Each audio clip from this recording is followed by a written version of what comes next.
বিসমিল্লাহির রহমানির রহিম। আসসালামু আলাইকুম ওয়া রাহমাতুল্লাহি ওয়া বারাকাতুহু। সূরা ফাতিহা দ্বারা কি করে মুক্তি লাভ করা যায় বিপদ থেকে তা জানবো আজকের ভিডিওটিতে, এবং সূরা ফাতিহা এবং সূরা ফাতিহার অর্থগুলো জানবো। চলুন জেনে নেওয়া যাক। সূরা ফাতিহা পবিত্র কোরআনের প্রথম সূরা, যা উম্মুল কোরআন বা কোরআনের মা হিসেবে পরিচিতি পেয়েছে। সূরা ফাতিহার বাংলা অর্থ বলবো, বিসমিল্লাহির রহমানির রহিম, পরম করুণাময় অসীম দয়ালু আল্লাহর নামে শুরু করছি। আলহামদুলিল্লাহি রাব্বিল আলামিন, সকল প্রশংসা বিশ্বজগতের প্রতিপালক আল্লাহর জন্য।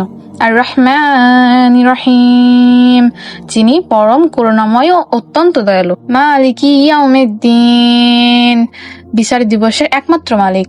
ইয়াকা নাহবুদু ওয়া ইয়াকা নাস্তাইন, আমরা একমাত্র আপনারই ইবাদত করি এবং একমাত্র আপনারই সাহায্য চাই। ইহদিনাস সিরাতাল মুত্তাকিম, আমাদের সরল পথ দেখান। সিরাতাল্লাযীনা আন'আমতা আলাইহিম গায়রিল মাগদুবি আলাইহিম ওয়ালাদ-দাল্লিন, আমিন। তাদের পথ যাদের আপনি নিয়ামত দান করেছেন, তাদের পথ নয় যাদের উপর আপনার গজব নাজিল হয়েছে এবং যারা পথভ্রষ্ট হয়েছে।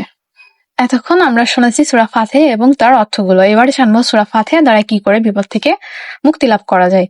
আপনি সম্ভবত সূরা ফাতিহার মাধ্যমে রোগ মুক্তি বা পিশাচ, এখানে বিষাক্ত দংশন বা জিনের ভূতের আসর অর্থে হতে পারে, থেকে বাঁচার সেই পদ্ধতি হাদিসে বলা আছে। একবার একদল সাহাবী ভ্রমণে ছিলেন। পথমধ্যে তারা একটি জনপদে যাত্রা বিরতি করেন এবং তাদের কাছে মেহমানদারি চাইলেন, কিন্তু সেখানকার লোকেরা তাদেরকে মেহমানদারি করতে অস্বীকার করলেন। ঠিক সেই সময় ঐক্যের নেতাকে একটি বিষাক্ত বিচ্ছু বা সাপ দংশন করেন।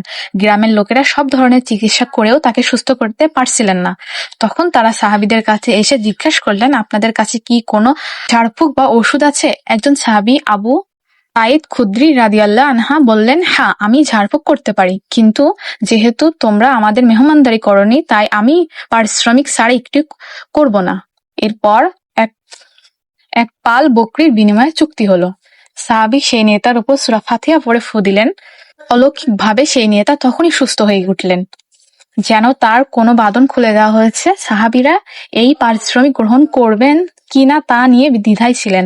পরে রাসূল সাল্লাল্লাহু আলাইহি ওয়াসাল্লামের কাছে ফিরে গেলেন। তিনি হেসে বললেন, তুমি কিভাবে জানলে যে এটি সূরা ফাতিহা? এটি রুকায়া বা আরোগ্য লাভকারী সূরা। এরপর তিনি সেই বকরিগুলো ভাগ করে নিতে অনুমতি দেন। এই সূরার মাধ্যমে বিভিন্ন শারীরিক ও মানসিক সমস্যা থেকে মুক্তি পাওয়া যায় বলে ইসলামে এ বিশেষ গুরুত্বপূর্ণ রয়েছে। আপনি কি সূরা ফাতিহার ফজিলত বা এর কোনো নির্দিষ্ট তাজবিহ সম্পর্কে আরো বিস্তারিত জানতে চান? সূরা ফাতিহার গুরুত্বপূর্ণ ফজিলত এবং বিশেষ আমল। সূরা ফাতিহার বিশেষ নামসমূহ। সূরা ফাতিহার অনেকগুলো অর্থবহ নাম রয়েছে যা এর গুরুত্বপূর্ণ প্রকাশ করে। উম্মুল কোরআন বা উম্মুল কিতাব, কোরআনের মা বা মূল। আস-সালাত, নামাজের অবিচ্ছেদ্য অংশ। আশ-শিফা, রোগ মুক্তির সূরা। শাবউল মাসানি, বারবার পঠিত 7টি আয়াত। সূরা ফাতিহার ফজিলত গুরুত্বপূর্ণ। এক, কোরআনের শ্রেষ্ঠতম সূরা। রাসূল সাল্লাল্লাহু আলাইহি ওয়াসাল্লাম এই সূরাকে কোরআনের সবচেয়ে মহান সূরা হিসেবে অভিহিত করেছেন। 2, আল্লাহর সাথে কথোপকথনে। হাদিসে কুদসি অনুযায়ী বান্দা যখন এই সূরা প্রতিটি আয়াত পাঠ করে, আল্লাহ তাআলা প্রতিটি আয়াতের জবাব দেন। যেমন বান্দা যখন বলে আলহামদুলিল্লাহ, আল্লাহ বলেন, আমার বান্দা আমার প্রশংসা করলো।